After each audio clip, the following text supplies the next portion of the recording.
अस्सलामु अलैकुम नाजरीन। नाजरीन, पंडित ने अपना खैमा दूर नस्ब कराया था। महाराजा की तरह उसका खैमा 3 खैमों पर मुश्तमिल था। एक को उसने इबादत गाह बना रखा था। उसके खैमे में कोई नहीं जा सकता था।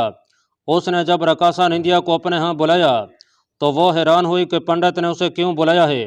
वो किसी रकासा के साथ बात तक नहीं किया करता था। निंदिया उसके खैमे में चली गई। निंदिया, पंडित ने कहा, तुम पाप की चलती फिरती मूर्ति हो। तुम मर जाओगी तो लोमड़ी या गीदड़ के रूप में दूसरा जन्म लोगी।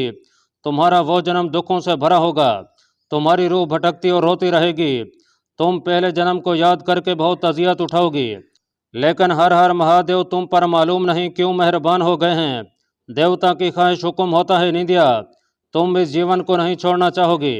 लेकिन तुम खुश हो जाओ कि तुम आकाश की रानी बनोगी। वो किस तरह महाराज? हम तुम्हें देवता के कदमों में कुर्बान कर रहे हैं। पंडित ने कहा, चांद की 12वीं रात देवता तुम्हें लेने आएंगे।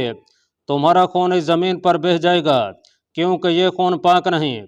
मैं समझ गई हूँ महाराज, निंदिया ने घबरा कर कहा। अब मेरी गर्दन काट देंगे। नहीं महाराज, मैं ये मौत मरना नहीं चाहती। तुम्हें मरना होगा निंदिया, पंडित ने कहा। अपने मजहब और अपने महाराजा की खातिर तुम्हें जान देनी होगी। नौजवान रकासा ने भाग जाने के लिए इधर उधर देखा। पंडित ने उसे तसल्ली दिलासा दिया और कहा, तुम देवता की ख्वाहिश को ठुकराओगी तो तुम्हारा ये हसीन चेहरा झुर्रियों से भर जाएगा, आंखें सफ़ेद हो जाएंगी और कमर झुक जाएगी। तुम महाराजा के काबिल नहीं रहोगी। वो तुम्हें जंगल में छोड़ आएंगे। देवता आ गए हैं, आओ तुम्हें दिखाऊं। वो उसे दूसरे कमरे में ले गया जो खैमा ही था। उसने एक जगह खुश्क घास डाल रखी थी। लकड़ी से घास हटाई तो एक गड्ढा नजर आया। पंडित ने निंदिया को आगे करके गड्ढा दिखाया। उसमें एक अजदहा कुंडली मारे हुए था। उस पर रस्सा लिपटा हुआ था। निंदिया की दबी दबी सी चीख निकल गई। ये हैं देवता जो हमारे मेहमान हैं। क्या आप मुझे इस गड्ढे में फेंक देंगे? निंदिया ने कांपती हुई आवाज में कहा। पंडित ने एक फूल रकासा की नाक से लगा दिया और कहा कि इसे सूंघो, ये महादेव का तोहफा है। रकासा ने फूल सूंघा और उस पर गनूदगी तारी हो गई। जरा सी देर बाद वो डोलने लगी। पंडित ने उसे थाम लिया और दूसरे खेमे में जाकर लिटा दिया। फिर उसने जाकर अजदहा पर घास बिखेर कर उसे छुपा दिया। 2-3 रातें गुजर गईं। रात के अंधेरे में कोई आदमी साया बनकर दबे पांव खेमों के साथ साथ चलता और रुकता था। एक रात वो पंडित के खेमे के साथ जा खड़ा हुआ और बैठकर कान खेमे के साथ लगा दिए। वो खेमे के इर्द गिर्द रेंगता रहा और रेंगता हुआ परे चला गया। अगली रात वो महाराजा के खेमों के करीब चला गया। ललकार सुनाई दी, कौन है? ये साया सा वहीं से गायब हो गया।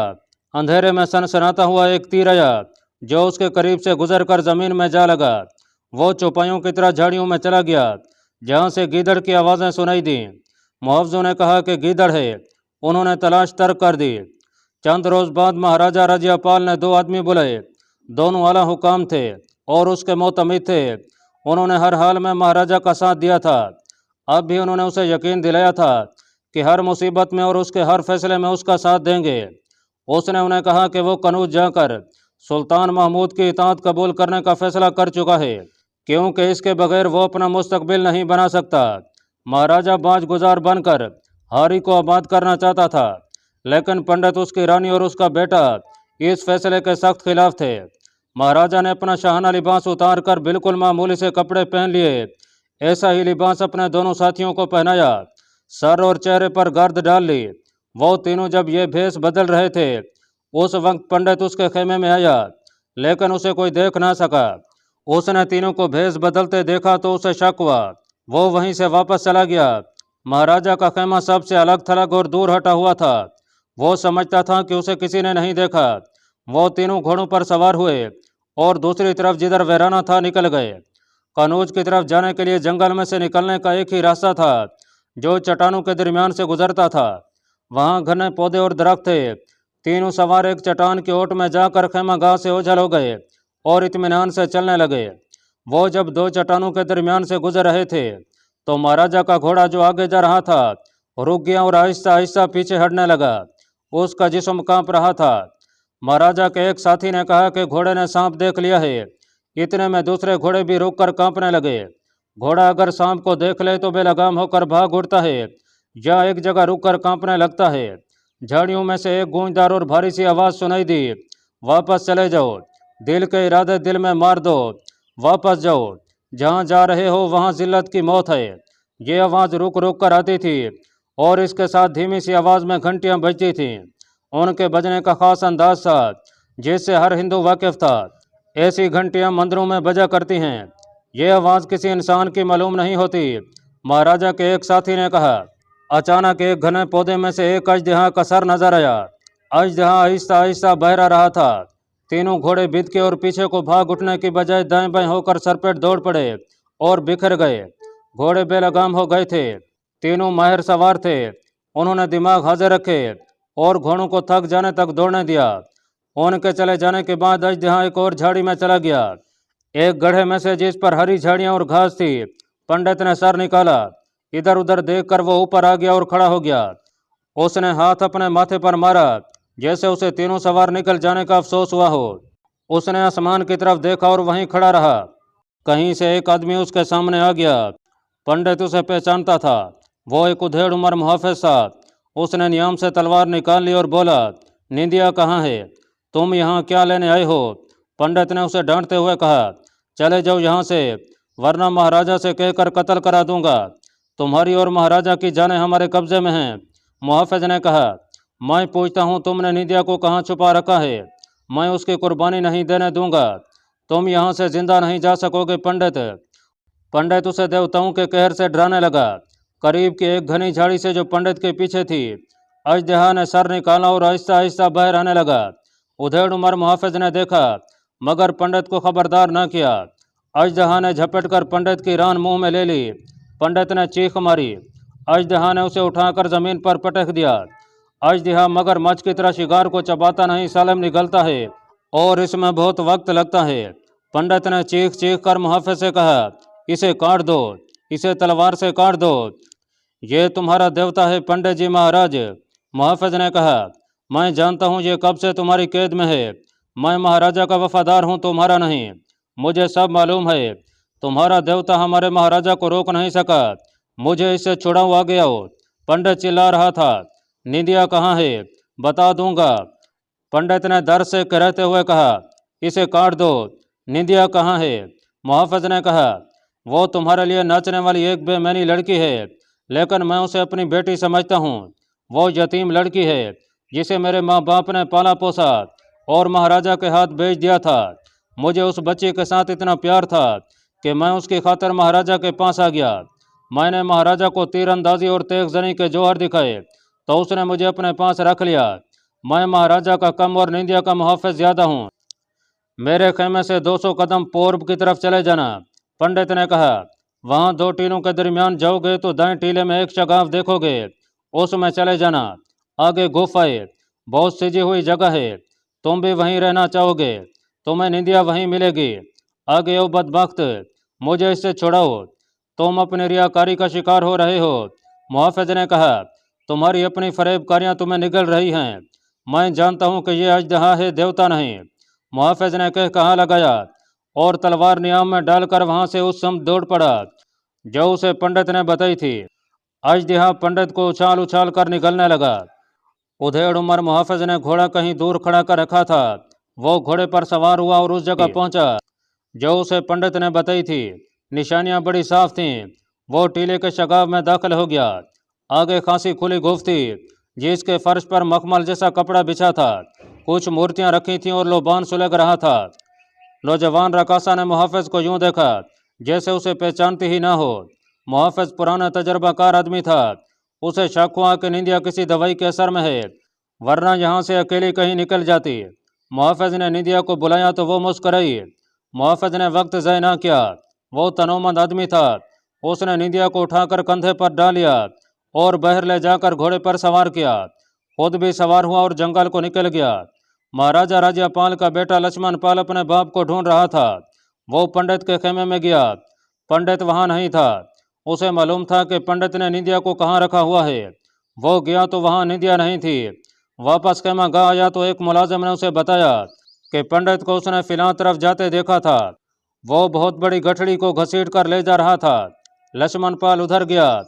उसे गठड़ी घसीटने के निशान नजर आ रहे थे। ये निशान उसे वहां तक ले गए जहां अजदहा पंडित को आधे से ज्यादा निगल चुका था। पंडित की टांगें अजदहा के मुंह से बाहर थीं। लक्ष्मण पाल ने तलवार निकाली और अजदहा को 2 हिस्सों में काट दिया, मगर पंडित जिस शिकंजे में आ चुका था उससे निकल ना सका। वो बेहिस हो चुका था, कभी का मर गया था। लक्ष्मण पाल ने देखा वहां एक मोटा कपड़ा पड़ा था और एक रस्सा भी था। उसने रस्से का यह टुकड़ा पहचान लिया। जिस रात अजदहा गार में आया था लक्ष्मण पाल वहीं था। रस्से का यह टुकड़ा उसी ने पंडित को दिया था। उसने अजदहा को भी पहचान लिया, लेकिन समझ ना सका कि यह किस्सा क्या है और हुआ क्या है। महाराजा राजापाल बहुत दूर जाकर अपने साथियों से मिला। उनके घोड़े बेलगाम और सरपेट दौड़ दौड़ कर शल हो गए थे। इससे सवारों को यह फायदा पहुंचा कि पूरे दिन की मुसाफत आधे दिन में तय हो गई। वो कनौज की तरफ सही सीमत पर जा रहे थे। मुहाफिज दिन भर निंदिया को लिए लिए फिरता और उसे दवाई के असर से निकालने की कोशिश करता रहा। शाम के बाद निंदिया अपने आप में आने लगी और उसने इस तरह बातें की जैसे ख्वाब से बेदार हुई हो। पंडित ने किसी दवाई के जरिए उसके दिमाग को मौफ कर रखा था। उसे इतना ही अच्छी तरह याद था कि पंडित ने उसे कहा था कि वो देवताओं को राजी करने के लिए उसकी कुर्बानी देगा। बाकी सब बातों को वो ख्वाब की बातें समझती थी। पंडित खुद देवता का निवाला बन गया है, मुहाफिज ने उसे बताया। उसने एक अजदहा पकड़ रखा था। उससे वो महाराजा का रास्ता रोकना चाहता था, मगर अजदहा ने उसी को खा लिया। महाराजा कहाँ हैं? कनौज गए हैं, मुहाफिज ने जवाब दिया। मुसलमानों से सुलह करेंगे। मुसलमानों से सुलह करने गए हैं? निंदिया ने हैरान होकर कहा।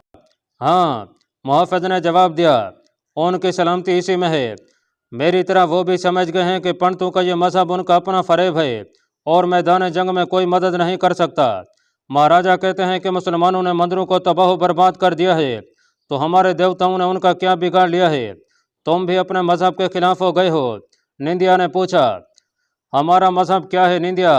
उसने जवाब दिया, राजू महाराजों को खुश करना और उनकी जान बचाने के लिए अपनी जान दे देना हमारा मजहब है। मगर ये बातें हमारे सोचने की नहीं। हमें अब यह सोचना है कि कहाँ जाएं। कलंजर करीब है, 1.5 दिन का सफ़र रह गया है। वहाँ के दरबार में तुम्हें और अपने आप को पेश करूँगा। किसी ने कबूल कर लिया तो वहीं रहेंगे, नहीं तो कहीं और चले चलेंगे। नाजरीन, उन्होंने वो रात सफ़र में गुजारी। अगली सुबह वो कलंजर के करीब पहुँच गए थे और इस सुबह महाराजा राजापाल कनौज में दाखिल हुआ। उसके दोनों साथी साथ थे। तीनों के हुलिये आम सी किस्म के मुसाफिरों जैसे थे। महाराजा ने अपनी राजधानी देखी तो उसे धचका सा लगा। शहर उजड़ा उजड़ा था और बाज मकान जले हुए थे। महाराजा आगे बढ़ता गया और बड़े मंदिर के सामने घोड़े से उतरा। किसी ने उसकी तरफ आंख उठा के भी ना देखा। वो मंदिर के चबूतरे पर चढ़ गया। मंदिर खामोश था, वहाँ बदबू सी थी, यहाँ तो खुशबू हुआ करती थी। अंदर गया तो मंदिर वीरान था, ना कोई बुत ना मूर्ति। ये तो उजड़ी हुई सिराई लगती थी। वो अंदरूनी कमरों में गया। मैं कुछ नहीं समझ सकता, उसने जज्बात से लरसी हुई आवाज में कहा। मैं कुछ नहीं जानता। क्या ये देवताओं का कहर है कि हम उजड़े, हमारा शहर उजड़ा? क्या ये मेरा जुर्म है? मैं नहीं जानता कि कौन झूठा और कौन सच्चा है। यहाँ तो भजनों में देवताओं के साथ मेरा नाम भी लिया जाता था। सच्चा खुदा वो है जो भजनों और घंटियों से बेनियाज है।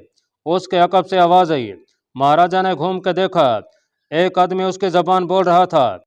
क्या कनौज का महाराजा अपने जाहो जलाल के और अपने बातिल मजहब के खंडरात देख रहा है? क्या महाराजा इबरत हासिल करने आया है? ओह तुम संग्राम! महाराजा ने उस आदमी को पहचानते हुए पूछा। तुम यहीं हो? क्या कर रहे हो? जो लोग बहरूप में आते हैं उन्हें असली रूप में लाने का काम करता हूँ। संग्राम ने कहा। मैं अब संग्राम नहीं, उस्मान हूँ। मुसलमान हो गया हूँ, अब मुझे गद्दार कह सकते हैं। मगर महाराजा खुद ही कौम से गद्दारी कर जाए तो? मैं किसी को गद्दार कहने नहीं आया, महाराजा ने कहा। गजनी के सुल्तान से मिलने आया हूँ। सुल्तान गजनी जा चुका है। उस्मान ने कहा। यहाँ सलार अबुल कदर सलजोकी है, उसके पास ले चलो। सलार अबुल कदर सलजोकी को जब बताया गया कि यह शख्स महाराजा कनौज है तो उसने यकीन ना किया। उसे यकीन दिलाया गया तो उसने पूछा कि महाराजा क्यों आया है? सुल्तान की इताअत कबूल करने आया हूँ, महाराजा ने कहा। आप चाहें तो मुझे कैद कर लें, चाहें तो कत्ल कर दें। मैं एक महाराजा को इस हुलिया में नहीं देख सकता। अबुल कदर सुलजोकी ने कहा। अगर आपके कपड़े खून आलूद होते तो मैं और ज़्यादा खुश होता कि आप अपने मुल्क के लिए लड़े हैं। मगर आप मेरे पास आ गए हैं, मैं आपका एहतराम करता हूँ। अबुल कदर ने हुक्म दिया, महाराजा को गजनी के उमरा का लिबास पहना कर लाया जाए और इनके साथियों को इज्जत से रखा जाए। कुछ देर बाद महाराजा नहा धोकर निहायत अच्छी पोशाक में अबुल कदर के सामने आया। अबुल कदर ने उससे पूछा कि उसके पास क्या है जिसके बल बोते पर वो अपने आप को कैदी नहीं समझता और इताअत कबूल करेगा। आपको यहाँ खजाना खाली मिला होगा। महाराजा राज्यपाल ने कहा, वो तमाम खजाना मेरे पास है। मेरे पास हारी नाम की और जगह है, वहाँ कुछ फौज भी है। अगर आप मुझे यकीन दिला दें कि हारी में मुझे अपनी रियासत कायम करने देंगे तो मैं तवान भी अदा करूँगा और बाज भी, और मैं दोस्ती का मुआहदा भी करूँगा। आप भागे क्यों थे? अबुल कदर ने पूछा। मैं इस सवाल का जवाब नहीं दूंगा, महाराजा ने कहा, क्योंकि ये खुशामद होगी। मैंने अपने देवताओं की भी कभी खुशामद नहीं की। क्या आप इस्लाम कबूल करेंगे?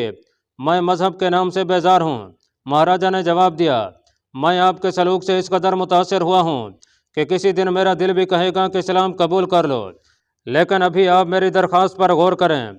मैं सुल्तान गजनी के नाम पर आपकी दरख्वास्त कबूल करता हूँ। अबुल कदर ने कहा, आप अपनी नई रियासत कायम कर लें। मेरे कुछ अस्करी हुकाम हारी जाकर जायज़ा लेंगे कि आप क्या कर रहे हैं। तहरीरी मुआहदा भी हो जाएगा। तवान और बाज सुल्तान गजनी मुकर्रर करेंगे। कासिद आज ही रवाना हो जाएगा। नाजरीन, उधर निंदिया अपने मुहाफ़िज के साथ कलंजर पहुंच गई। मुहाफ़िज ने महाराजा कलंजर को यह खबर सुनाई कि महाराजा राज्यपाल गजनी की इताअत कबूल करने के लिए कनूज चला गया है। महाराजा कलंजर तड़प उठा। उसने उसी वक्त राजा अर्जुन के नाम पैगाम लिखवा कर भेज दिया, जिसमें लिखा कि वही हुआ जिसका डर था। अब इसके सिवा कोई चारा नहीं रहा कि राज्यपाल के कत्ल का इंतज़ाम किया जाए और राजा भीमपाल नडर से मिलकर सुल्तान महमूद को हमेशा के लिए ख़त्म किया जाए। नाजरीन, 409 हिजरी के हज में चंद महीने बाकी थे। हज को जाने के लिए काफिले तैयार हो रहे थे। हर इलाके के सैकड़ों लोग इकट्ठे हो जाते और घोड़ों, खच्चरों और ऊँटों पर और पैदल काफिले की सूरत में हज को जाया करते थे। बाज़ मुसाफिर अपने बीवी बच्चों को भी साथ रखते थे। काफिला जितना छोटा होता था उस पर डाकुओं के हमले का उतना ही ज़्यादा खतरा होता था, इसलिए काफिले बहुत बड़े होते थे। ज्यों ज्यों काफिले बढ़ते जाते थे उनमें मुसाफिर शामिल होते जाते थे। उसके मुताबिक डाकुओं ने भी अपने गिरोहों की नफरी बढ़ा ली थी। आगे चलकर सुल्तान सलाहुद्दीन अयूबी के दौर में सलेबियों ने अपनी फौजी दस्तों से हाजियों के काफिलों को लूटना शुरू कर दिया था। मारूफ मौरख मोहम्मद कासिम फरिश्ता ने बहुत से मौरखों के हवालों से लिखा है कि हमाद बिन अली नाम का एक अरब सुल्तान महमूद गजनवी के दौर का ताकतवर रहजन था। उसने अरब ममालिक के पसमानदा कबाइल में से अपना एक गिरोह बना रखा था जो काफिलों को लूटता था। उसका यह गिरोह एक फौज बनता जा रहा था। वो अरब इलाकों में हाजियों के काफिलों को रोकता और मालो दौलत और नौजवान लड़कियों को उड़ा ले जाता था। 2-3 काफिले गजनी के भी लूटे गए थे। महमूद गजनवी को इतला मिली थी, लेकिन उसे हिंदुस्तान की जंगें और अपने यहाँ की खाना जंगी मोहलत नहीं देती थी कि डाकुओं के इंसदाद के लिए कुछ करता। इसके अलावा गजनी के काफिले अरब के दूर दराज के इलाकों में लूटे गए थे जो सुल्तान महमूद की 10 तरह से बाहर थे। फरिश्ता ने उस दौर की तहरीरों की शहादत पर लिखा है, सुल्तान महमूद के दौर में अलकादर बिला अब्बासी खलीफा था और खिलाफत की गद्दी बगदाद में थी। खिलाफत अब इक़्तिदार की गद्दी बनकर रह गई थी। अलकादर बिला एक इलाके का हुक्मरान भी था जिसके दिफा और तोसी के लिए वो कोशिश रहता था। उसकी ये कोशिशें दर पर्दा होती थीं। इक़्तिदार परस्ती और शहनशाहियत के लिए झूठ और फरेब ज़रूरी होता है। चुनाचे खलीफा बाज़ साजिशों का खालिक था। सुल्तान महमूद के साथ भी उसकी एक टक्कर हो चुकी थी। मौरख लिखते हैं कि खलीफा अलकादर बिला को मालूम था कि अरब के बाज़ कबैल जो बद्दू कहलाते हैं हमाद बिन अली की क़यादत में काफिलों को लूटते हैं, लेकिन खलीफा दानिस्ता निगाहें फेरे हुए था। उन्हीं दिनों जब हर इलाके में हाजियों के काफिले तैयार हो रहे थे, बगदाद में हमाद बिन अली खलीफा के एक सलार के घर में बैठा था। उसके साथ 2 बड़ी हसीन लड़कियां थीं जो कुछ देर वहां खामोश बैठी रहीं। सलार उन्हें देखता और मुस्कराता रहा। उन लड़कियों के अलावा हमाद बिन अली कुछ और तोहफे भी लाया था। थोड़ी देर बाद लड़कियां और तोहफे किसी और कमरे में चले गए। सलार और हमाद अकेले रह गए। खलीफा के मिजाज कैसे हैं? हमाद ने पूछा। हज का मौसम आ रहा है। खलीफा के मिजाज पहले की तरह मेरे ही हाथ में हैं, सलार ने जवाब दिया। मुझे मालूम था हज से पहले तुम आओगे, हमारा हिस्सा हमें मिल जाए। खलीफा की परवाह ना करो, उसे खिलाफत की गद्दी से प्यार है और उसे ऐसे मुशीरों और दरबारियों की ज़रूरत है जो उसे यकीन दिलाते रहें कि वो सारी दुनिया का बादशाह है। और उसकी रियाया उससे बहुत खुश है। ये काम हम कर रहे हैं। उसकी नज़र में तुम बहुत बड़े ताजर हो, जिसकी तिजारत गजनी से हिंदुस्तान और मिस्र तक फैली हुई है। अब मैं अपनी तिजारत गजनी तक फैलाना चाहता हूँ। हमाद बिन अली ने कहा, वहाँ से मुझे खबर मिली है कि सैकड़ों आदमियों का काफिला हज के लिए आ रहा है। उसकी तादाद बढ़ती जाएगी। मुझे यह भी बताया गया है कि उस काफिले में हिंदुस्तान की दौलत आ रही है। क्या यह सही है कि गजनी का सुल्तान महमूद हिंदुस्तान के खजाने खाली कर लाया है? उसके तोहफे खलीफा के पास भी पहुंच चुके हैं। खलीफा के सलार ने जवाब दिया, यह सही है कि सुल्तान महमूद हिंदुस्तान से इतने ज़रो जवाहरात और दरहम और दिनार लाया है जो तुम्हारे और मेरे तस्वरों में भी नहीं आ सकते। और मुझे बताया गया है कि उसने अपनी फ़ौज को माल गनीमत से माला माल कर दिया है। हमाद ने कहा, उन फौजियों के लवाहिकीन हज के लिए आ रहे हैं। हिंदुस्तान का कीमती सामान उनके साथ आ रहा है जो हमारी मंडियों में फ़रोख्त होगा। काफिले के साथ गजनी के वो ताजर भी आ रहे हैं जिन्होंने सुल्तान की फ़ौज से सामान खरीदा है। ऐसा काफिला इससे पहले मेरे हाथ कभी नहीं आया था। अब मेरी तवज्जो उसी काफिले पर मरकूज है। मैं आपके पास इसलिए आया हूँ कि आप मुझे यकीन दिलाएं कि मैं उस काफिले पर हाथ डालूं तो खलीफा मेरी गर्दन नहीं पकड़ेगा। मैं जानता हूँ कि खलीफा सुल्तान महमूद से डरता है। क्या मैंने तुम्हें बताया नहीं कि खलीफा तुम्हें ताजर समझता है? सलार ने कहा, कौन जान सकेगा कि गजनी के काफिले का तुमने सफाया किया है। हाँ, तुम्हें एक एहतियात करनी पड़ेगी। काफिला बहुत बड़ा है, इसलिए तुम्हारे साथ बहुत से आदमी होने चाहिए। यह भी हो सकता है कि सुल्तान महमूद काफिले के साथ फौज का एक दस्ता भी भेज दे। वो पक्का मुसलमान है और सुना है वो हज के लिए जाने वालों और हज से वापस आने वालों का बहुत एहतराम करता है और उन्हें हर तरह की सहूलत देता है। अब तो मैं भी फौज इकट्ठी कर सकता हूँ। हमाद बिन अली ने कहा, तमाम कबीले मेरे ज़ेर असर हैं। मैं 700-800 नफरी बड़ी आसानी से ले आऊँगा। क्या आप उन कबीलों से वाकिफ़ हैं? और फिर मैं आमने सामने आकर ललकार कर थोड़े ही लड़ूंगा। मैं घात लगाऊंगा किसी पहाड़ी इलाके में। सलार ने जवाब दिया, नहीं, कीद के रेगिस्तान में। हमाद ने जवाब दिया, आप कैसे सलार हैं? क्या आप रेगिस्तान की घात नहीं जानते?